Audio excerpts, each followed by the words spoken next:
Imagine it's 2025 and there's 24 certified organic women's cooperatives all throughout the equatorial belt.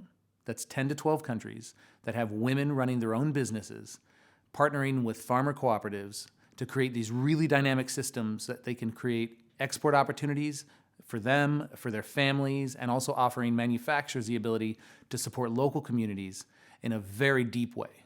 It all sounds pretty good, right? It is good, but it's a little bit more complicated than you think.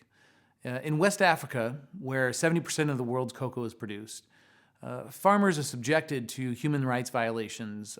There is a slave trade taking place that disables freedom, that disables these workers to feel empowered and to want to be able to participate in an economy that actually traps them. So when you think about the farmers only making $2 a day, there's a lot of room there for change. So the current system makes it very difficult for the farmers and the women's cooperatives to become independent because they simply can't afford these types of certifications.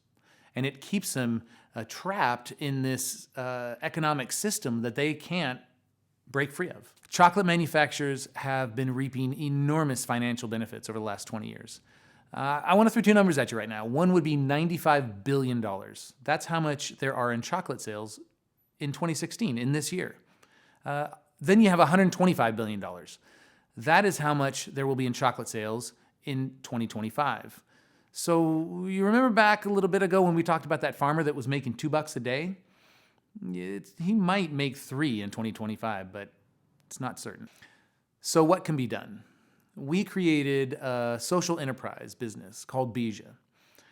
What we do is we've rewritten the way that cocoa is sourced, and we have developed some pretty innovative programs to provide organic certification to women's cooperatives. What this involves is the willingness to not just pick up the phone and call a cocoa exporter and make a product. It really means that we need to go and visit these groups in their own country, in their own homes.